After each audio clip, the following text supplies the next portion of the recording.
Aaron is a consultant at FirstMetroSec and an investment strategist and portfolio consultant at Rhyme and Reason Investment Research and Management. He's a former economist at the DSP, a former research analyst at FirstMetroSec, and a former auditor at Smart Communications. Aaron is a candidate for the Chartered Financial Analyst and Chartered Market Technician designations. He holds bachelor's degrees in Applied Economics and Accountancy from the De La Salle University, Manila. With the topic, is the worst over for the stock market or is there more pain ahead? Please give a round of applause for Mr. Aaron Sai.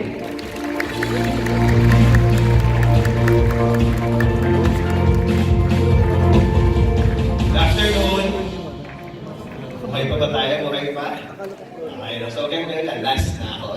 Okay, so I'm sure you have learned a lot about the market and the economy, from the previous speakers, and I'm sure what JC discussed earlier was really helpful, and simple proseso lang, diba? So you screen out for the volatility, you screen out for the MACD and the reality at Sentral. So fairly, I think maalis kayo dito with the confidence that you can do it on your own, and from hopefully yung mga wala pang method before this, maalis kayo dito na may working method na. So gano'n. So ako, for my part, I'd like to address this question. So again, we have seen the market plunging in 2018. So not a very good year for us, definitely. Now the market is giving us some hope. But the question is, especially with the recent movement in the market, is the worst over? Pwede na ba akong mamakyaw ng stocks, o mukhang medyo more pains ahead? So just a quick survey, just a quick show of hands. Sino sa inyo, sa tingin nyo, tapos na? The worst is over. Show of hands, please. From here on, paakyat na tayo. Sino sa tingin nyo, maganda yung market ngayon, pero mukhang there is more pain ahead? Show of hands, please. Okay, sige. Tingnan natin, Okay. So, siyempre, first and foremost, tingnan muna natin what has been happening in the market. So, how have we been? This is the picture of the PSEi, Philippine Composite Index, from 2018 to the recent. So, again, as we know, from the 9,078 level that we reached in late January 2018, we dropped 25% to the low. Okay, medyo masakit, Medyo masakit. But again, after that drop, since the low at around 6,790, we actually managed to increase by 21%. Yan naman yung masaya. From 6,790 to the recent high at 8,213, we actually gained 21%. Okay.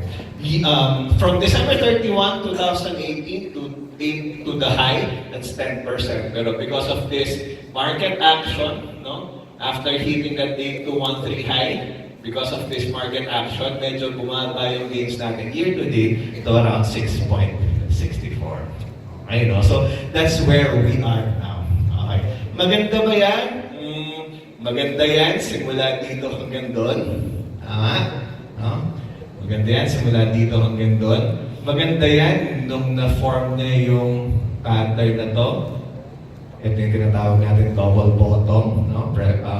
If this becomes successful, we might actually see the market going higher. And maganda yan dahil nangyari ito. Okay, so in technical analysis, we call this event the crossing of the blue over the red line, or the crossing of the 50-day average price above the 200-day average price as the golden cross. Meron study niyan, When this happens now, when this happened in the past now, on the average, the stock price from that point moved close to around 20% higher. Okay, kaya nga medyo surprise ako na medyo marami pang pessimistic dito, And siguro pwede natin i-attribute yung pessimism natin dito, Medyo napasok. Okay, Pero tingnan natin, Again, going back to the question, is the worst over? or is there more pain ahead? Okay. As you have witnessed from the start, from the previous speakers, maraming ways, no? There are a lot of ways to gauge whether whether we are in for a good ride or we are in for more painful times ahead, no? Pwedeng economics, pwedeng earnings, pwedeng fundamentals, etc. No? But for my case, I think the method that we'll be presenting now can somehow help us to know the answer to this question by knowing where we are in the cycle. Okay, so first and foremost, I hope I can impress upon you, no, that the markets move in cycles. Ano ibig sabihin nun? Kahit na no January 2018 or maybe from November 10, 2017 to January 2018, everybody was cheerleading the market. Tama ba? Lahat masaya, di ba? No, lahat maganda, lahat masaya. But then again, we dropped 25% from January 31. Okay, no? So medyo hindi pala enough, no, na maganda ang earnings mo, hindi pala enough na maayos yung presidente mo, hindi pala enough na supportive ang mga tao, hindi pala enough na magandang numbers mo. If the market is in a down cycle, the PSEi will go down. Okay, no? So it would be helpful to know, for me, no, to know where we would go from here. It would be helpful for me to know where am I in the cycle. Okay, pero bago yun, kailangan malaman muna natin na the market moves in cycle, yes, but in particular, based on this concept we call the Elliot Wave. Okay, no? Sabi niya, the market goes higher in 5 waves, and after completing the 5 waves upwards, it corrects down in 3 waves. Okay, no? So, kung alam mo na nandito ka, you know na malapit ka na sa dulo at ito na yung susunod.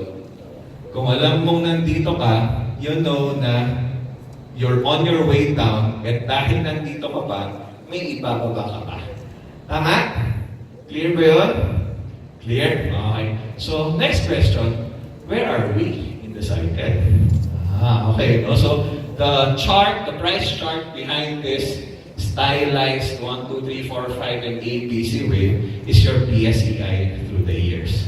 Okay. So, plotting it directly might not give you a better picture, a good picture, no? But if we look at the wave development, no, we can see that the market today, okay, that the market today has just come down from the what could be the end of the wave 3. Again, review. The market moves in cycles. It goes 1, 2, 3, 4, 5. Okay? And the PSEi has just ended its 3rd wave at 9,078.37. Okay, no? So, after ng 3, which is pataas, ang susunod, pababa. Okay, which is the 4th wave. Okay, so, where are we in the cycle? We're there. Okay? We're there, no? At dahil nandyan tayo at pababa siya at wala pa siya sa baba, anong ibig sabihin nun? Tingnan natin. No? Okay. Again, just to put things into perspective, if we superimpose, no, or if we refer to this this area here, no, in the grander scheme of the complete market cycle, this area here is this one. Okay, no? And in particular, this current downtrend move is this one. Anong ibig sabihin? Yes, tapos na yung wave 3 doon, and we're now here. But since this is the wave 4, down, the next would be a wave higher. Unfortunately, no, that's a good thing, no, na pataas yung susunod, wave 5, pero the wave 5, unfortunately, is the last of it. Okay, what will go after that is another correction, which is the APC. Okay. If we superimpose on this area, tingnan natin na. Okay. This is the whole wave 3, and it has finished its own 5 waves. Yan. So yung buong wave 3 has already done na siya, tapos siya sa 5 waves. And now, we are working on the wave 4 downwards. Okay. And wave 4 downwards is composed of A, B, C. The move from 9,078 to 6,923, we believe, is the first wave of A. Okay, no? The move from 6,920 to the current 8,200 high, we believe, is the end of wave B. Okay. Since there is still C, then the answer to my question, in my case, based on this analysis, I think is that there's still more pain ahead. Okay, no? So, again, we are there. Okay. And we think that the market, yes, it has reached a low of 6,790 around August, September last year. But if the current price action is of any help, no, the downward move can at the very least bring us to 6.5, or in the base case, around 6,000. Okay. Okay ba tayo? Okay ba? Okay. So again, this is the biggest picture. Okay. This is the biggest picture. We superimpose this segment, no, just to show us more clearly where we are now and where we might be going, no? But the recent price action, okay, the recent price action that we have been seeing, when we presented this in Cebu, I think a week or 2 weeks ago, we were here. We were here. At that time, we have already seen some weakness in the price action when we saw this still uptrend resistance line, but the market cannot even go to that blue line anymore before dropping. We call it a rising wedge. No? So it's a bearish reversal pattern, and it is confirmed by this breakout. Okay, no? So if since now the market is below that line, below this blue support line ngayon, then we think this could be the start of the wave of the leg down. Okay. And unfortunately, no, it's not only the R market that is experiencing this wave count, no, but more concerning actually is that the US stock market is looking to do the same. Okay, so chart-wise, we think it's more pain ahead. So Elliot Wave suggests further downside from where we are. We closed yesterday at around 7,962, although if you have been following the market, if you were there 319.58, you know that we're not at that level, no, we were way lower, no? 320, boom, no? May bigla siya umakyat, no? So, medyo suspect at 7,962. But then again, we're there, so let's leave it at that, no? Recent topic around the 8213.71 level. It was very clear in my mind when the market reached 8213. No?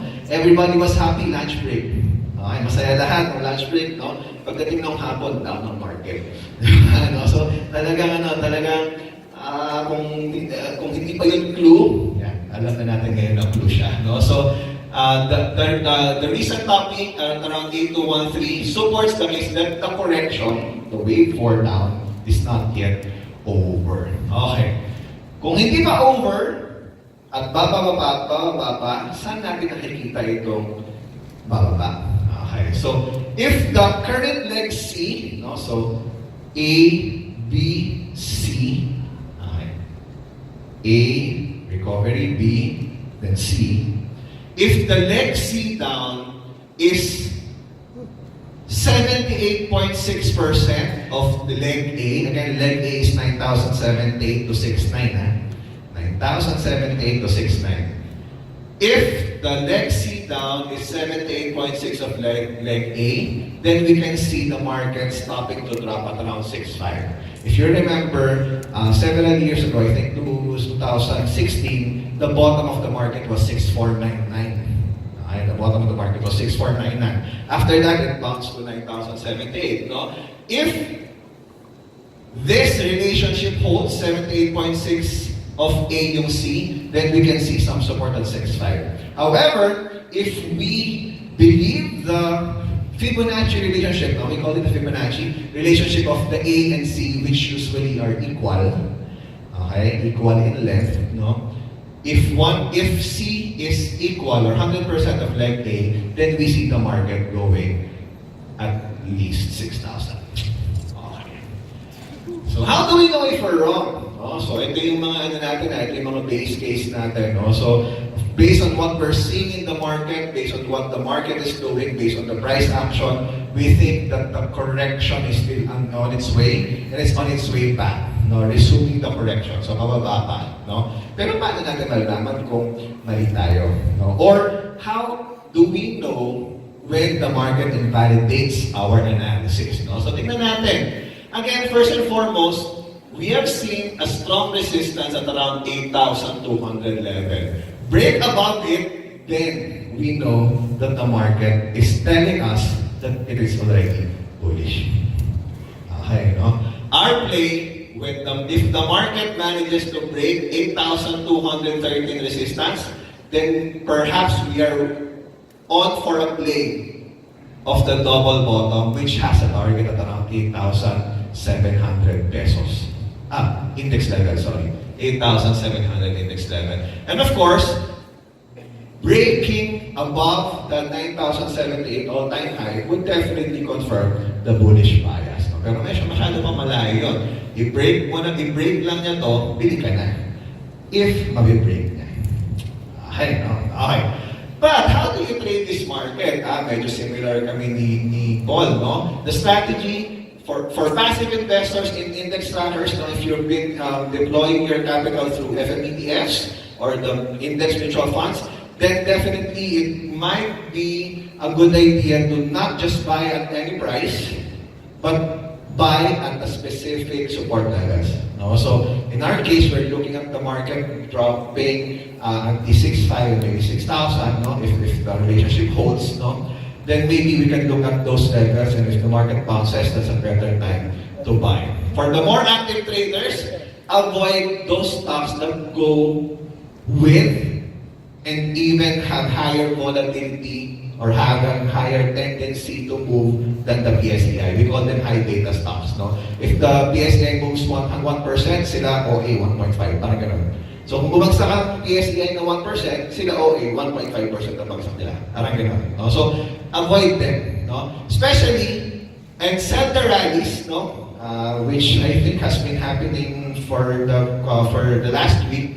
Sell the rallies, especially those that are very near clear, historically strong resistance levels. No?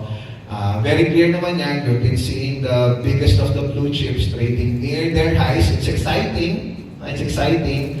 But if you put things into perspective, this actually is a possible good opportunity to somehow lessen the risk. No? So take risk off the table for the meantime. And of course, as the market, again, we are on our way to complete the fourth wave.